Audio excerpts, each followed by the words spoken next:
Good morning, good afternoon, and good day wherever you may be joining us from. Welcome to another edition of the Digital Download, the longest running weekly business talk show on LinkedIn Live, now globally syndicated on TuneIn Radio. You see, I didn't even bother this time, did I? I did notice that. I thought I gave you a pregnant pause to jump in there, but I always let the team down, I feel, when I try. oh no, not at all. It's the effort that we're looking for, Adam. Just like life, hey. Exactly. Success in life is about showing up.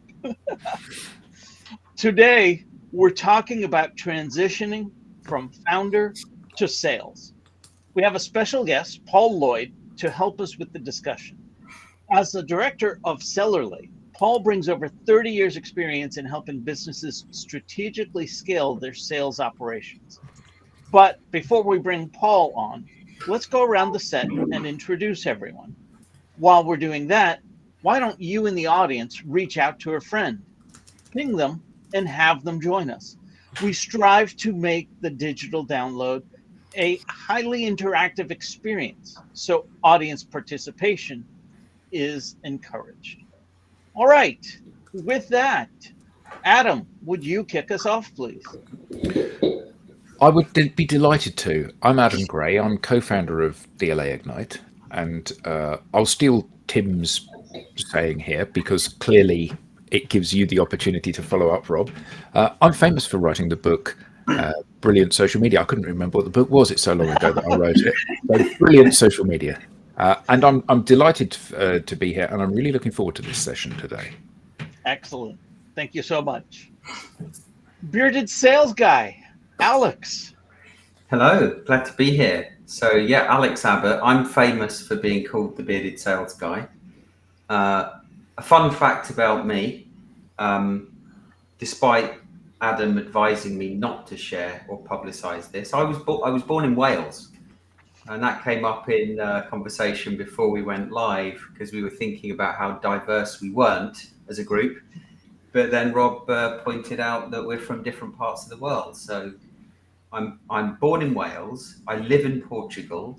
I'd love to know where everyone else is dialing in from. Lucky dog. Is that Welsh, Tim? What does it mean? I can't remember. Well, thank you for that, Alex. Tracy, welcome. Hello, everyone. Sorry I'm late. My computer did not want to log in. I'm Tracy Borison. I am just outside of Calgary, Alberta, Canada. So diverse in that fact. And I am famous for wearing pink headphones. Without the mic working properly. Your mic's Oh, a is bit it funny. not working? My technology is letting me down today. I'm going to try and fix my audio, and we can move on to Tim.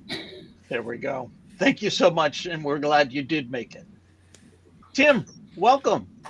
Thank you, and welcome everybody. My name's Tim Hughes. I'm the CEO and founder of DLA Ignite. And I would just like to say, if Chris Grimes, you are still watching, just want to say hello to you.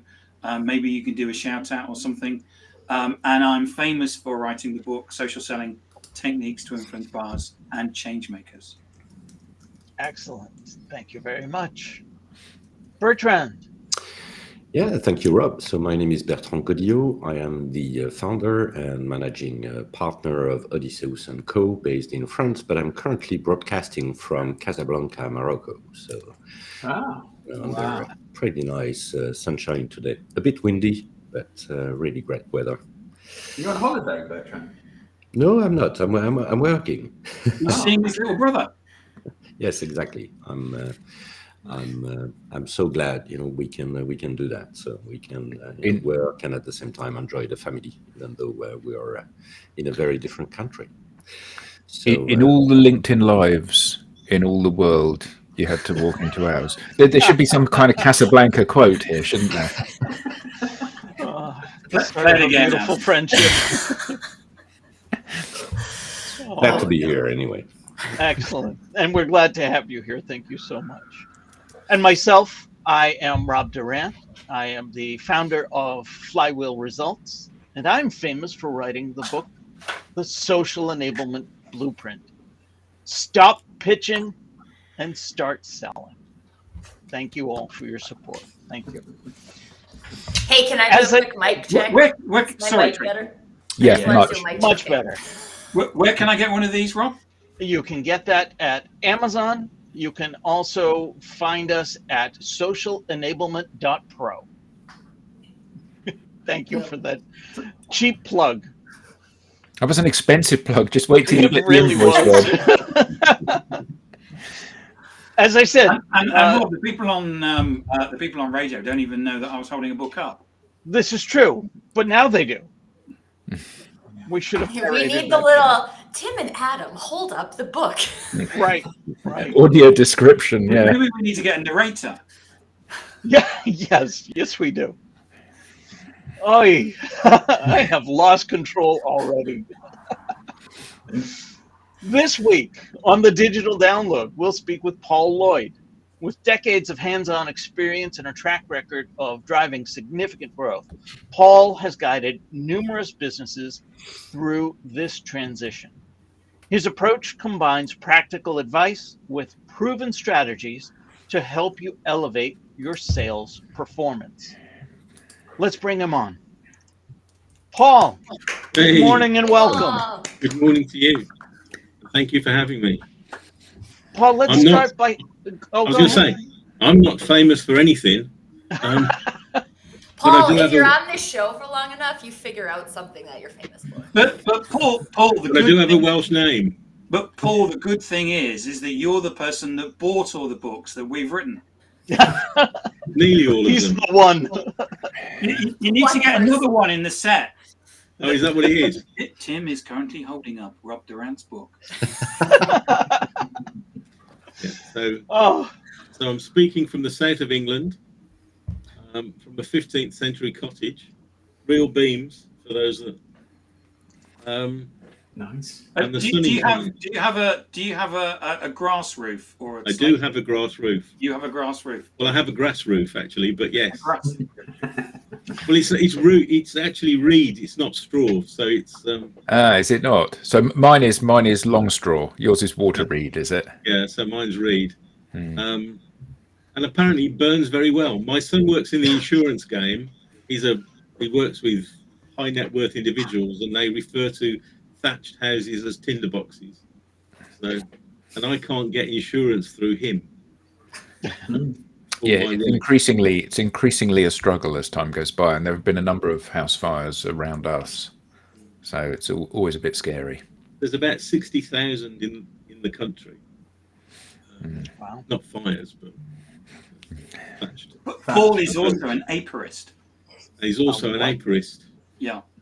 All right, you're going to have to define that. I keep bees. He keeps bees. Oh, okay. Although I recently moved, so at the moment I don't have any bees because with the weather we haven't sort of bothered investing this year as of yet. But my plan is that I'll have probably 6 or 7 hives by the end of the year. Right, so you're a fan of honey, I take it. We do like honey, yes. I'm just a fan of bees. They're just magic. You know, they're sort of fascinating. And they've been doing it for thousands upon thousands of years. So, Well, here we are. let's kick this off by having you tell us a little bit more about you, your background, and what led you to where you are today. I started operating mainframes when I first left school. So I worked in a time when you put your loaded tapes like the James Bond films. The James Bond films are the little tapes that do that, and the tapes go up and down. So I worked around there. Then I became a swimming pool attendant. So I spent a couple of years. Sorry? A lifeguard. A lifeguard, yeah. Yeah. There's a lot of advantages to being a lifeguard when you're a young chap. So I did that, and I did a number of management qualifications. So essentially, I ended up running sort of leisure centres for local authorities. Anybody that knows me would know that working for local authorities and councillors and the like doesn't really fit well with me. So I didn't do that for a massive length of time. And then I moved into selling, at the time, PCs. So I started in the channel probably just before there was one. And throughout, I guess, 30 odd years now, I've worked in big companies, little companies. I've sold enterprise and SME. I've managed upwards of 70 salespeople and downwards to 2, and everything in between. So where I work these days tends to be within the MSP space, because there are lots of technical people who have started businesses, who've grown, and they've done the recommendation and referral piece, and they've now got to the point where Tim has put his hand up. they get to the point where they can't go any further. Paul, what's an without doing MSP? I do apologise. A managed service provider. Okay, You and would understand. what's an MSC? Is that medium, small enterprise or something? SME being small, SME. medium enterprise. It's obviously my dodgy accent or a dodgy microphone. So I tend to work with smaller businesses, or it may be that they've got a small sales team, but they don't know how to manage it, or they don't know how to direct it, and so I offer a sort of a virtual sales director type role. So I'll sort of help and coach from the outside, some mentoring, some coaching, sometimes doing the job. So, but all from a sort of a top-down type of approach. I tend not to get involved in the kind of sharp-end sales training, because it bores me to some extent, I guess. But I mean, it's fascinating. So I've got some big clients, but generally speaking, they're quite small. You'd understand MSP services as outsourcing. Us old people know it as outsourcing. Let's kick off today's discussion with a foundational question. For the founder transitioning into sales, what are the key steps in transitioning from a founder to a sales-focused leader? Mindset. Mindset. I think that the hardest part, in many respects, the hardest part of what I do is to get them to start to think about achieving a number and perhaps just getting there.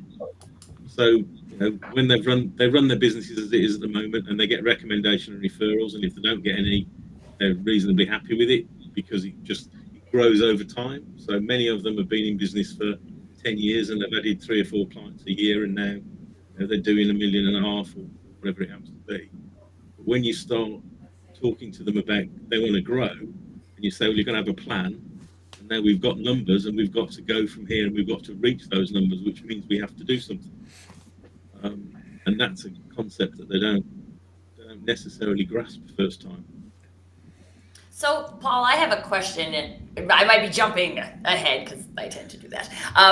But from a mindset perspective versus like sales skills perspective, because I think a lot of people who create businesses to fill a gap in an industry may not identify as a salesperson.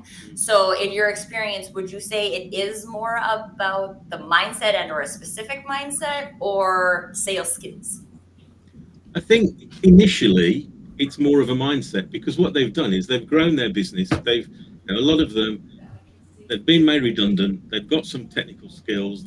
They know somebody who needs some help, who knows somebody who needs some help, and they put that together. And then they go and the first recruit tends to be an engineer, which really it shouldn't be. It should be somebody in admin to do all the other bits of work. But they take on an engineer, and they grow through recommendation and referral. And then when they then want to grow, what I would class as deliberately. So I have a tendency to sort of start looking at selling deliberately rather than waiting for it to happen to you. And when you start that, there is sales process involved, but I genuinely don't think at that stage it's a clever, this sort of clever sales. It's a process to get them used to the idea of moving things through a pipeline and winning business, then they add their first salesperson, and then once you get into one or two of those, then the salespeople will obviously need some training. But in terms of getting the structure right to be able to do that, it's the bit that they all miss. They just think, give them a desk, give them a chair, or give them access to Google, and they'll go and bring us some business. Because life ain't like that. So. Yeah. Is it that many of these leaders have probably not been in sales themselves?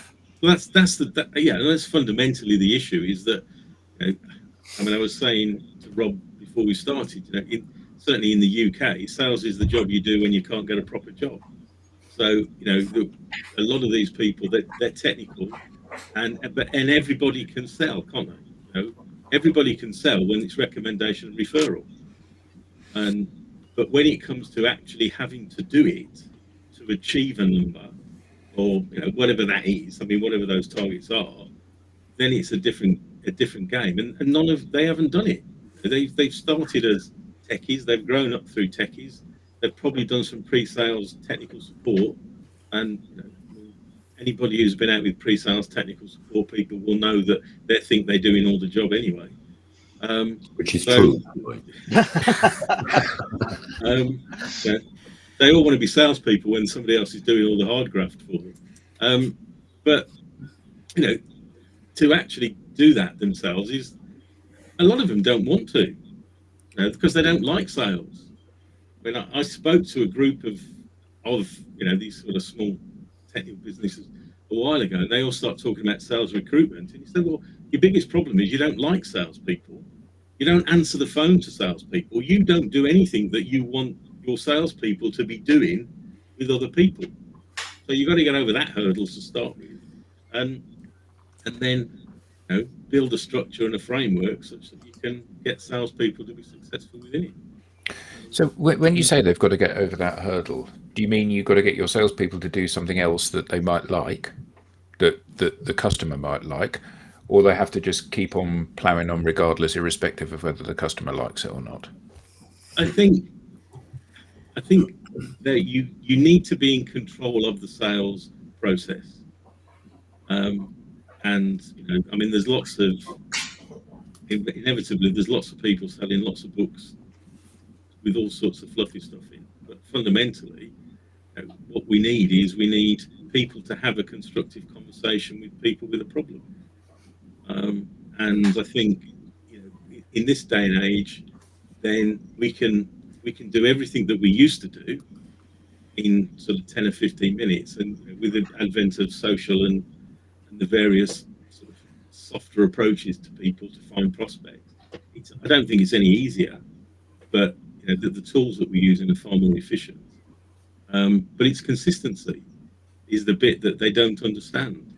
It's the I sat in a room full of these people the other evening, and they're talking. They've all got the same problem. They can't sell things, and unless somebody goes and asks for it fundamentally. And you say, well, you need to be doing your social work. You need to be doing some emails. You need a newsletter. You need all these things to be touching people regularly. I said, well, we've done that. We've tried that, and it didn't work. How long did you try it? Well, we've done it once. We've had a LinkedIn newsletter 3 times, and nobody's phoned me and ordered anything, so that doesn't work. Well, it's time. Your enemy is time, isn't it? In the sales environment, your enemy is time. So, but they don't get it, because technically, I think if you're a technically biased person and something that you've got doesn't work, you try and fix it. If the first thing that you do to fix it doesn't work, you don't do that same thing again. You'll try something else. If that doesn't work, you try something else. And I say to them, look, I can send an email, or it could be a post on LinkedIn. I can do the same post every day and get a completely different response every single day. And it might fall flat for the first 4 days, and somebody give me an order on the 5th. But it's exactly the same. And that whole concept, they don't grasp, because they don't think that way. But we're psychologically at either end of a continuum, aren't we? Well, and I think so. Paul, I didn't cover this in my intro, but my background is marketing. So I see like what you're talking about with email and stuff all the time. And I think this is why I appreciate that you started with mindset, because there's the mindset that people don't know how to do marketing or they don't know how to do sales. And so if you're going into these types of activities and you're like, well, I'm just no good at marketing, it's not going to work, right? The results are going to match the mindset that you bring to that. And so I'd love to explore, because I'm sure you've had like different clients who've been successful with different things. So what type of things can people try as they're going through this exercise to figure out like what does work for me as a founder from a sales perspective, which might be different than what works for a different founder over there? I think, I'm not sure that it is. I think the context is different. And, you know, and I'm old and therefore fortunate that I've worked in lots of different aspects of the industry, and as a consequence, then I can generally contextualize things. And I think one of the problems with all the experts in the world is that there tends to be no context. So, you know, I think when you're actually going through it, there's a set of things. If you want to build a sales team, you want to build a sales structure, there's a few things that you need to get in place before you put salespeople in it. So, you know, some of it is marketing. I mean, I tend to look at marketing with a small m rather than the colouring in book sort of end of it. But so getting your sales story right and understanding where you're going to sell and what your target market is and talking in their language and all those sorts of things have to be done. And then you're plugging in the salespeople into that to give them half a chance of being successful. Now, there's nuances around that, because if you're selling complex solutions, I mean, most of the people I deal with are selling outsourced services or managed services, which, for all intents and purposes, is a complex solution. So there's a little bit more involved in that, rather than 50 laptops or 50 desktops or whatever it happens to be. So you mentioned a sales story. Can I ask you to tell us more what you mean about that? How can a business develop a targeted sales story in a sales process? The way that I do it, and is built around the sales story itself, is built around why do your clients deal with you? So, if somebody says to you, what do you do? You're not telling them what you do, you're telling them why people deal with you. And then looking at the pains and issues that you solve for that client. So, and I've got a template which I want to say I stole out of a book by Mike Weinberg, but essentially, he doesn't watch the show, Paul. So well, he might do if I'm on it. Touché. But so I've got this structure which is a simple intro.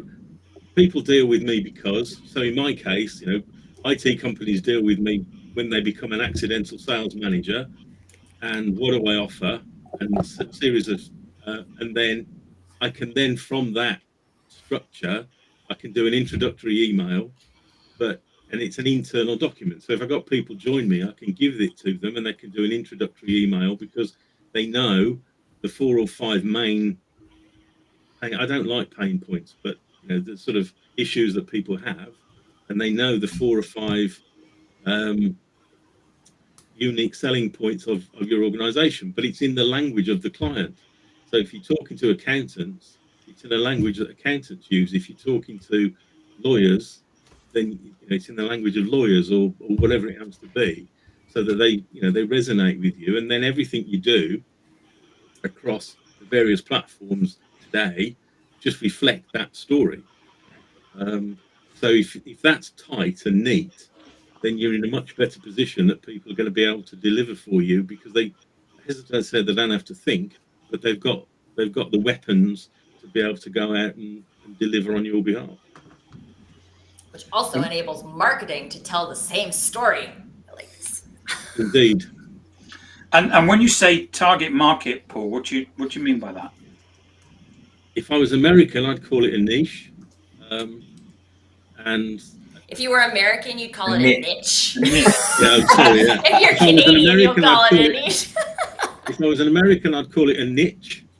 If lots of people refer to it as a niche, I tend to look at it as a target market, just simply because I can then explain it more and they haven't got a preconceived idea. But fundamentally, it's a focus, isn't it? It's just having a focus on a particular area of the market. So it could be as simple as accountants. So we deal with accountants. It could be a particular technology. So, I had a client at one point whose specialism was dealing with large data files. So what we then did was we found companies that needed large data files. We built a list of 400 or 500 companies that we could identify with the right size, in the right place, had the right issues, and then we just simply go to those 500 over and over again, rather than sort of spraying thousands upon thousands of people once. We've got 500 people that will deliver to on a regular basis, but actually focus in on it. So, I'm fortunate. I actually won one of the first national supply agreements in the UK for the NHS. So we actually built a team selling to the NHS, and I actually called it NHS Direct before there was an NHS Direct, which doesn't mean anything to anybody who's not in the UK. But we have a service now in the UK called NHS Direct, and I used to have a phone number 30 years ago that was NHS Direct, and we used to do a regular email, but we could talk to them in their own language. We could talk about people that they knew, who they were within that community. And then I built a team selling to building societies, and we didn't have any building society specialism, but we had a case study, and we wrote a list of all the building societies, and we went and talked to them in their own language about the things that they were interested in. And it's that focus that makes it successful. It takes a little bit more time. Isn't the challenge, though, that you go to talk to somebody in their own language, but they're not listening? And the reason they're not listening is that there's 1,000 other companies that want to talk to them in their own language, that claim to be top quartile in performance, or customer focused, or absolutely putting the customer, or having these unique attributes, or being market leading and having case studies that look just like their company. And you're just another person that's banging on the door, and they're not listening. And the challenge is getting them to listen, isn't it? I think so, but I don't think there are all those people that focus and do that piece of it. Lots of people talk about it, and too many people have too broad a market to go to, or they're doing it in a it's not honed, would be a good word. Well, that's certainly true, but the challenge is that you write something which absolutely is designed to resonate with me as a insert niche that I'm in there. So that's the person. So you write something that absolutely is designed to resonate with people like me, and there are loads of people in that group. There's 6 of them on the call. So that's your target market. But the challenge is that I only know that your communication resonates with me when I've read it, and I'm not going to read it because I'm too busy. Why the hell would I read your thing? Because I don't know who you are. You're just another person saying words to me. It's like when you go onto LinkedIn, or you open your email, or you go to any kind of website that has banner advertising on it. Everybody claims to have the solution to solve your problem. And the challenge invariably is, I like that, Rob, with you being the large image. The person who's talking, not on the screen at all. Yeah, that's a win when it's me speaking, I know. But the challenge is breaking through the noise and the barriers that people have. Because, Tim tried to sell me something, and he said, I am absolutely the person that can help solve this problem. And then 2 minutes later, I had Alex phoning me up, and Alex said, I'm the person that can solve your problem, and I'm better than all of my competitors. And then I had a call from Bertrand, and Bertrand said, I can solve your, and actually everyone's saying the same thing. And there's this commoditized value. No salesperson ever reaches out and says, we're second best, we're a little bit slow, we're not always dependable, and we're a bit expensive. Every salesperson says they're market leading and best, and they can dress it in the words that resonate with me. But isn't the challenge today to be in an environment where there's 1,000 people selling what appears to be the same service, And it may be that it's a different service, but I'm not sophisticated enough to know whether your product is better than Alex's. Isn't the challenge to get me to consume your content these days? I mean, I guess so, but I think if you're building your profile and you're getting the right things in the right place, then if you're lucky, they're coming to you. But when it comes down to it, I'm not going to approach you and say I'm the best. I'm going to approach you and say that my understanding from the research I've done around you is you have these following issues. We've got things that fix that. So let's have a sensible conversation. But that's not going to be the first time I call. That's going to be built up over a period of time by using all of the various tools and approaches that I've got available to me. Now, when I started, I started in enterprise sales. So my niche was 12 accounts.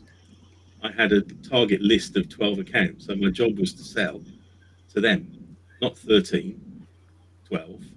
And, most of those had got suppliers, and you built a reputation. So you would speak to them. You'd go to events where they were at. You'd be in a position where you had to do research around them. You'd speak to their vendors. From time to time, I'd clip things out of the Sunday Times business page and stick it on a compliment slip and print an envelope. So all those sorts of things I would be doing all the time, and that would take me days. I can do all that now in 15 minutes. But when I talk to you, I know so much about you that if I've done that work, then you are going to relate to me because I'm saying the right things, and people want to buy from people like them, don't they? That's the point that I'm driving at. The point is that I got it right then, did I? No, but the point is that in a world where everything is commoditized, so we work with some very large tech vendors, and they would be the first to admit that their product is not differentiated from their competitor's product in the marketplace. So some of them have got a blue button, some have got a red button, some have got a green button, but they've all got a button and it does ostensibly the same thing. And the challenge that they have is that they add bolt-ons, they add new functionality, they add new connectors, as does everybody else. And it's a race to nowhere, particularly because in most cases the customer is relatively unsophisticated in terms of what it is that they're buying. That's why they're buying from you rather than building it themselves. Certainly they don't understand the minutiae. The mistake that everybody that's a specialist in something thinks is that the thing that people are buying is the little veneer of brilliance that they have over and above everyone else. And actually, it's often not the case. And the only differentiator is you. Yeah, I think that's right. But vendors aren't very good at selling things, are they? The problem with vendors, and obviously some vendors deal directly with their end users, but my experience of vendors through largely indirect sales is that they've got to sell product and clients buy outcomes. And somebody in the middle has to translate the product into an outcome. And the vendors have to sell more and more and more products. They're not really interested in what the end user's using them for, and as long as they're buying them. That's true. So one of the things I always think about, I'm a big fan of farmers markets. And so I think about going to a farmers market, and there's tons of vendors, and there's vendors selling lots of different things, but there's also lots of vendors selling the same things, right? So if you go to a farmers market, there's probably multiple people selling fruit, or multiple people selling honey, or multiple people selling what you sell. Sometimes you get the artisans that can craft something that's pretty unique, but generally there's someone who's selling pretty much the same jewelry as the person right across the way. But there's something else. There's something that draws you to a specific booth. And Paul, you like honey, and so maybe you are drawn to the honey booths, maybe to buy, but maybe even just to assess what are they doing that I'm not doing, or how are we competitive? But we all as individual consumers have that experience that we're going to resonate with specific people selling specific things, and we are not going to resonate with other people. So one of the things, because we're kind of talking around this point a bit, but I'd love to just talk briefly about the concept of almost like if you are a farmer's market booth, like inviting people in versus like persuading people to buy, right? Because I think like if I don't like honey, doesn't matter how hard you persuade me to buy honey, I'm not going to buy honey. Right? I don't want honey. I actually really like honey. It's a bad example, but like you can't convince me. You can't convince me to come and taste your jerky if I'm a vegetarian. But what you have to do then is you've got to present it in a way that resonates with you, which is essentially, I guess is what I'm saying here, isn't it? Is that your language has to address your target market.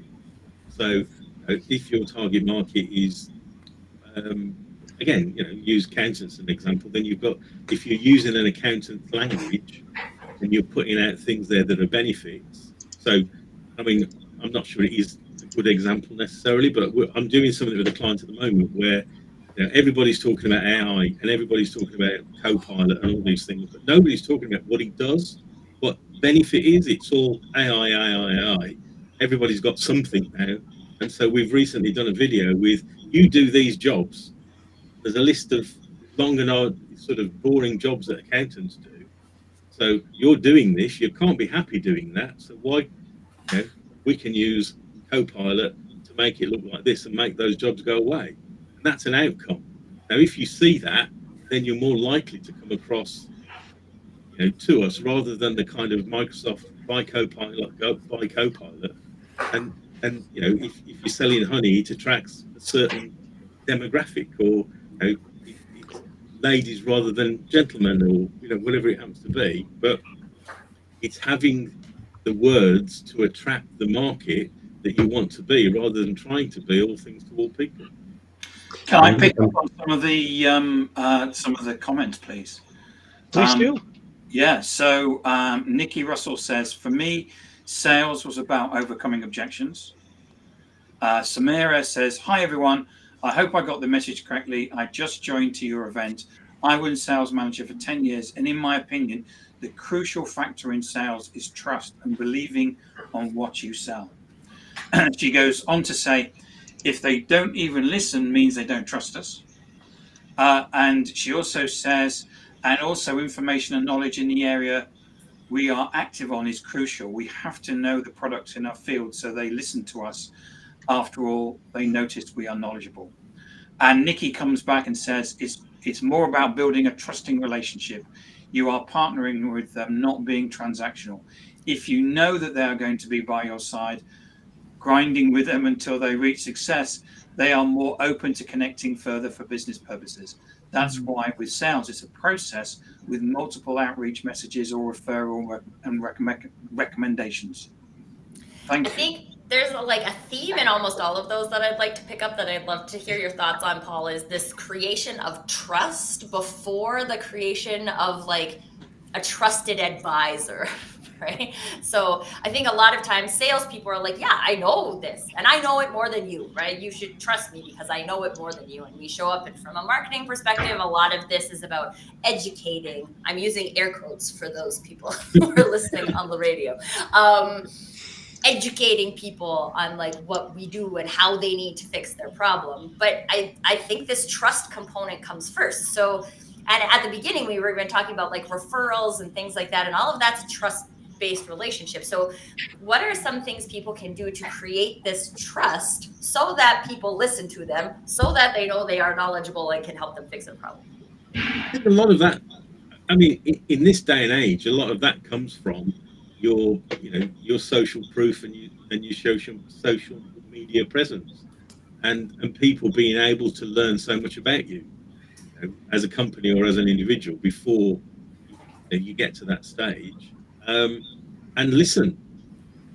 Just listen. I guess from a sales perspective, often there's an arrogance in terms of I'm going to tell you rather than I'm going to listen. But I think in this day and age, I think the world's turned a bit, and people have problems. They can do lots of research for themselves. You listen to what they've got to say, and and if they're right, they're right.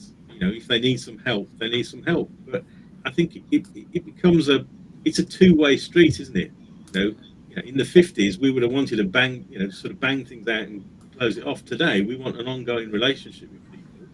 So we've got to do it properly, and we've got to be honest and upfront and look for social proof. I mean, a recommendation, the process of a recommendation is somebody comes to me and says, who do you use to do your IT support? So the first thing they would do is they make a judgment on my ability to actually make a referral. So if I've referred somebody who's naff in the past, then they're not going to want to do that. And then they have a requirement, because otherwise they wouldn't be asking for a referral. So when it gets as far as the client or the company that I'd refer them to, they've got some social proof because I've recommended them. They know that the prospect has a requirement, because otherwise they wouldn't have been asking, and they're halfway there. So our job, from a cold hard selling point of view, is to get to that stage. So it's information, it's relevant information, it's delivering, and being that. To my mind, it's going that extra mile, and getting people to rely on trust. People will trust if you earn it, don't they? I mean, I get the impression founders are really good at building trust because they've got deep knowledge, and they have something of value to say. And when they open their mouth, especially if they've been doing the thing that they do for many years, they're talking to their target audience, and their target audience is kind of interested in what they have to say. But then that challenge is scaling the business from. But they're also very passionate about it, aren't they? Now, if you can't sell your own business, and it's passion and it's excitement and it's every client that you've got, everything you've done for them, all the reasons that they deal with you. You've got your 4 a.m. story. It's what is it? It's 2:45 on a Friday afternoon, and my major client phoned me because everything had gone down. We were all looking forward to go to the pub at 5 o'clock because the sun was shining, but everybody took their jackets off, and we worked all weekend, and we got it all up and running, and everybody was happy. And all those sorts of things that are what I try and get them then to kind of bottle and be able to pass on to people that join them, because nobody's going to sell with the same level of passion your business as you do. No. And then the challenge, that chasm that they have to cross, I think, listening to some of the conversation about messaging and then arming other people, let's say salespeople, with that message, they don't have the same level of passion as the founder. And so if you think about how things have changed over the years, and to Adam's point, it's tapping into an individual's personality and their authenticity that is going to open the door. And I think listening to some of the comments or reading some of the comments here from Nikki and Samira, it's that trust, isn't it? But I think this is also interesting, Alex, because if a founder can speak very passionately about the business and why it exists, and I think that also, while a salesperson is like now an arm's reach, right? They're not the creator of that. But I think when we have the opportunity to share that kind of story, it allows us to attract salespeople who are more aligned, and therefore those like differences in the personal brands are actually end up not being as scary, because you're like, okay, well, this person is equally bought into what we're doing here. They're going to go out and sell it. They're going to go out and sell it their way. I, as the founder, I'm going to go out and sell it my way. But these two ways are compatible, and they build a funnel together. And I think that's one of the greatest opportunities about this sales story, is that we're aligned on it. It doesn't sound identical, but we can attract the right sales resources as well. That same level of meaning, I think it's got to mean something to that individual, right. Doesn't it? Yeah. And I can't remember which of the comments had mentioned it, but like I think it was Samira saying you have to believe in what you're selling. And I've seen that happen from a like sales hiring perspective. Is you get somebody who has 20 years of experience in sales, but they are used to selling heavy equipment, and now they're selling software as a service, and they're not passionate about the solution. So can they sell? Absolutely, they can sell. They have a great track record of selling. But selling something you care about or you have deep knowledge in is different than selling something to sell something. Tracy, you said something profound there, and I don't know that you realized it. They have to be passionate about their solution. They don't have to be passionate about their construction services or their IT services or their waste management services. I mean, really, when you think about it, I would have a hard time being passionate about waste management. But I could absolutely be passionate about the desired end state that I can deliver to my customers through whatever solution it is I'm presenting. And I think that's what gets lost with salespeople in general. And I would dare venture to say founders in particular. Paul, what is your experience with technical founders in that regard? I agree with you. And that when it comes down to it, it's all about an outcome. People are buying outcomes, and the difficulty with the more technical founder is they're selling technology because that's what they know. So they'll spurt out language. I mean, I've done this for 30 years, and I sat down with in a workshop a couple of weeks ago with somebody, and we looked at the sales story, and I said, so what do you do? And this bloke talked at me for about 4 minutes, and I didn't understand a word he said. And and I'm saying, well, if I don't understand it, you can bet your life, your end users don't understand it. So it's using that language, and because they think they know it, then in many cases they're not prepared to listen. They're telling, because this is what I've done, and this is my service, my product, and this is what you're going to have. So there's an education piece in that, in terms of just getting them to understand that people are buying outcomes. The old adage of people buy from people, but fundamentally they're buying outcomes, and listen to what people are saying, because they may or may not be wrong. But listen, and then explain, and take a little time and trouble to explain, because the more you do that, the more you become a trusted advisor. The more that you listen and the more sort of effort you put into it. But it comes down to that mindset, doesn't it? I mean, to some extent, it's we all buy outcome. When I started in it, people would buy new kit if there was a new processor, because they wanted it to be a bit quicker, or they wanted something. But today, it's not like that. We all have issues, and we've all got problems, pains within the businesses. How do we make those go away? Is the outcome, and every one of those is slightly different.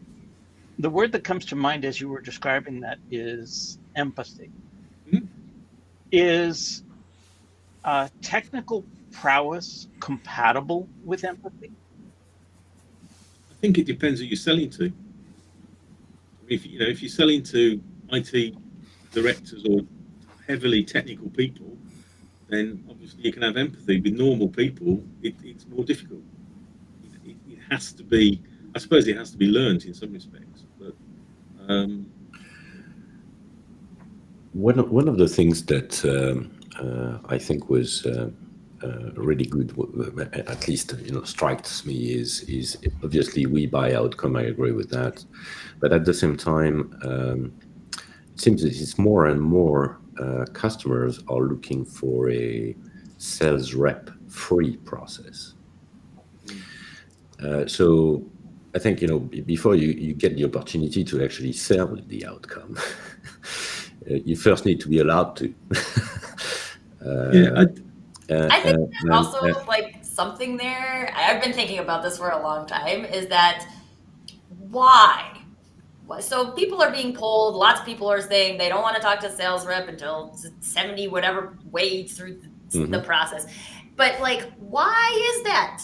And like, because there's things that I buy, like I will not buy a car without talking to a sales rep, right? Like I want to talk to a person who knows more about the car than I do, then I'm going to test drive it, then there's a further process. But there's things we always buy with reps, and there are people who are even in the digital space who use a trusted advisor, and they may not know that they may not identify them as a salesperson at that point, but we use trusted advisors to build our knowledge and to make decisions. And so I think it's just an interesting phenomenon. And then I would love to hear Paul answer Bertrand's question, but I think partially that's because we've had salespeople doing really sketchy activities that aren't adding value for people. So if we have salespeople who are not doing those things, but instead are doing meaningful things that are helping people, then I don't think people mind dealing with sales. And to be honest, that was the second part of the question is,